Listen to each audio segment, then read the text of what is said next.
I woke up one night to a little girl staring at me. This was the first real encounter with a ghost.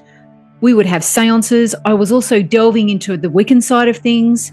A trauma in the family put me into a very, very dark place. I started to hear voices. I naively thought to be a medium, you either had to be born with the gift or you had to have a near-death experience, both of which I definitely had not had.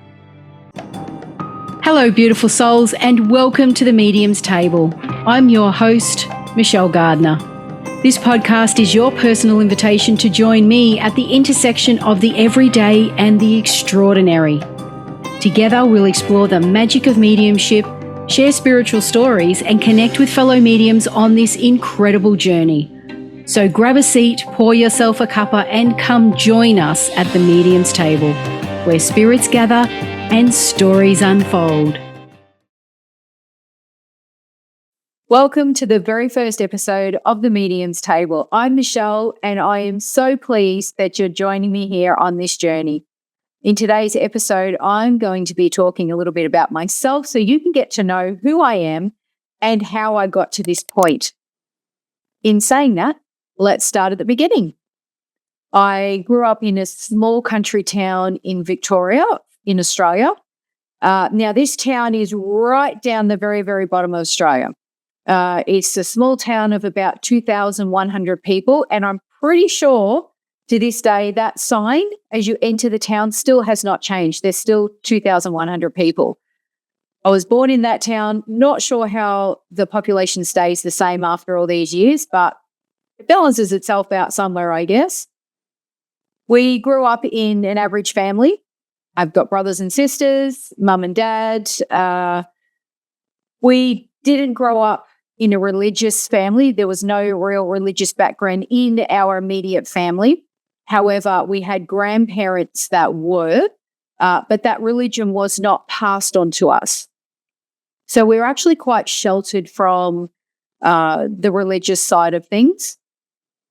We always had stories told to us, ghost stories. We were always interested in ghost stories and anything scary. When I was about, I want to say maybe 8, we lived in this really, really old house. And I've been told at the time when I was 8 years old, which is a long, long time ago, we're not going to get into how many decades ago that was. I was told back then the house was actually 150 years old. Now, whether that's true or not, I'm not sure. So it's that at that point, it had a lot of age in it and obviously a lot of history.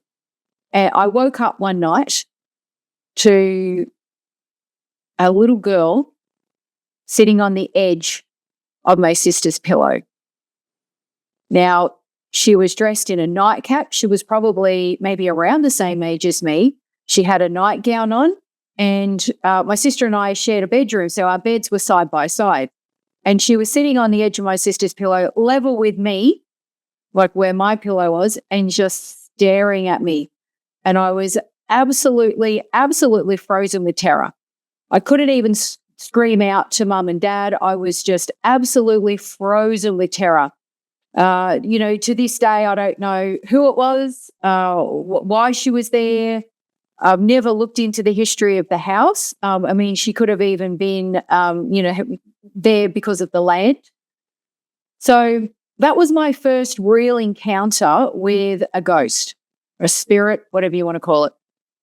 As the years went on, we just like, I don't want to say every teenager or most teenagers, but where I come from, it was a thing that we did. We would have seances. So we mucked around with that a little bit, freaked ourselves out and did all sorts of weird, wonderful things with zero guidance, just did what we thought. The door was always open and the interest was always there into the spirit world, the supernatural, the paranormal, all of that, all of that. When I was about 18 or 19, I read a book about the afterlife by Raymond Moody, and that always fascinated me. When people would have near-death experiences, it was so fascinating. So, it was always there in the background. But when you're young, as you do, life goes on, you get busy, you're working, it's basically becomes all about you, and so I had a family, and then I decided to learn Reiki and about crystals. And this started out when an auntie came to stay, and she had a pendulum, and she showed me how it worked. And I was just absolutely mind blown. She showed me how the pendulum could read your chakras. And I was I went out that weekend after she left, and I went and got a pendulum, and then I started to look into crystals. And I also learnt Reiki, the hands-on healing. So I became a Reiki master. And this sort of stretched out over the years. When I had time in between, like I said, family and working, I also did theta healing, learned clinical hypnotherapy, got a certification in clinical hypnotherapy, and also did TFT. I'm sure there are other things along the way, short courses in psychometry, et cetera, all those little bits and pieces, just, curiosity sparking itself around here and there. I also joined a few spiritual groups, always had my one foot always in the door, but never, as many people with families would understand, never really fully had the time to commit full time to it, because there was always distractions, life. Fast forward a few years, and we had a trauma in the family. Now, through this trauma, there was a lot of grief, and I was in a very, very, very dark space. I knew that if I didn't get myself out of it quickly, it was not a healthy place to be, and definitely not a healthy place to stay.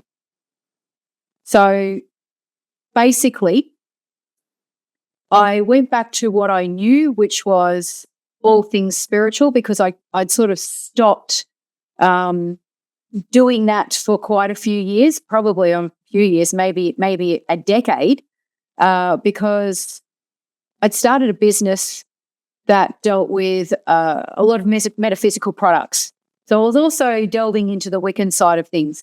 Now, through learning all these modalities, you learn, about energy, you learn how to still your mind, you learn, meditation, all those sorts of things. You learn, brief connections. I never went any further into it. Never in my wildest dreams did I ever think, not for 1 minute, that I would ever become a medium. I naively thought that to be a medium, to talk to the spirit world, you either A, had to be born with the gift, or you had to have a near-death experience, both of which, I was under the impression that definitely was not me. Now, through going back to meditation, I focused every day on meditating. I listened to anything positive, inspirational I could find, on the internet, on YouTube, to listen to help me move forward out of this place that I was in. As I started meditating and the months went on, I started to hear snippets of conversation, voices. And it was, what is that? That's not something you would hear, the average person wouldn't hear every day. And the more it went on, I could sort of pick up a few sentences here and there. And I honestly did not know what to do with it. I didn't know anyone that did mediumship. I didn't know anything about it, didn't really know what was happening. So I sort of started to explore a little bit about it. And always funny enough, when you find yourself in a place where you are ready and you are open and it is time, it's amazing how synchronicity plays a huge role. A course came up with a famous medium, and I thought, that's it, I'm going to take it. This will teach me, and it was a good foundation, and this will teach me how to control or understand what is going on. What do I do with this, and how do I develop it? And that is exactly what this course taught me. It just answered all of my questions and created a very, very strong foundation in which I could then grow and develop. And that was a number of years ago now. During that time in learning that course, I realized I didn't actually do mediumship like everybody else, evidential mediumship. I found myself going into a deep state, which I now, after the fact, realized that it was trance, and was referred to another medium who taught trance mediumship to go and learn with him. And so I did. And again, funny enough, a new course came up with that medium and I joined that course as well. So, it's almost like once you acknowledge that this is all happening and you start following the breadcrumbs, it's almost like the universe, guides, the spirit world is saying, now go here, now go here, now go here. And it's all perfectly aligned. It's all perfectly synchronized. So I hit the ground running and developed my trance mediumship side and have not looked back to this day. It has been the most incredible journey, mind-blowing. It has been phenomenal is a word to describe it. It has been a journey that if I could put what I have seen and heard into the mind of someone else, wow, mind explosion.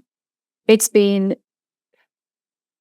I can't believe that I've gone all this time in my life and not realized this amazing, amazing ability that I have. But as they say, it's all in divine timing. Now, before I go on, I just want to also recap. My mum's side of the family is Italian, and they were Catholic, but again, that religion was never put onto us as children or as adults either. And my nana would see past relatives when a relative in Italy, because they came to Australia, so all of their family was still in Italy. My nana would see past relatives walk towards her. She'd wake up in the middle of the night and they would be walking towards her. And that's when she knew something had happened back home in Italy. So she would, usually get a telegram, wait and get a telegram and find out that, her mother had passed or her brother had passed. So she had an ability there, and she didn't talk much about it because back in those days, is something that wasn't very openly discussed.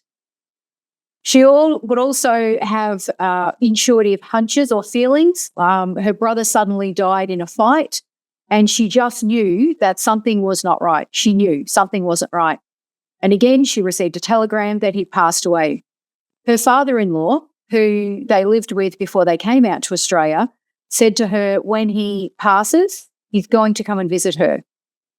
And sure enough, he was true to his word. When he passed, she saw him, a vision of him, and then got the telegram that he'd passed.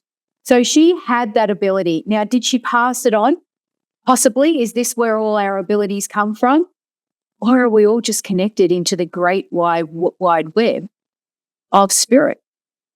So many questions that even after doing mediumship for many, many years, we never really truly have the answers. But that never stops us from continuing to explore. Now, as the years have developed, I now do trance mediumship pretty much full time.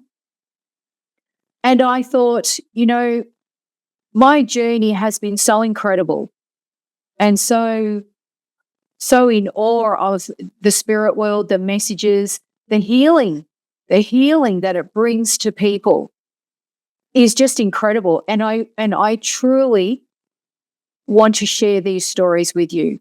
Through stories we learn, through stories we grow, stories spark and ignite that little spark of interest in people, in someone who's, pondered about the subject or tippy-toed around it and never really thought much about it. this now plants the seed. And that's my wish, is that this will plant the seed for those of you who are in that place in your life, wondering, pondering, what if? Do I have this ability? We all do. And through my stories and the stories of other mediums that will be joining me on this podcast, we want to share with you some incredible journeys, knowledge, wisdom, and so much more. So buckle up, make sure you grab yourself a cuppa, and join me in the next episode of The Medium's Table, where I'll be sharing with you some of my fascinating readings with spirits that have come through. I'll see you soon. Thanks for joining me at The Medium's Table. The universe is always speaking. Listen and let your spirit soar. Curious for more? Click on one of the videos below and remember to subscribe.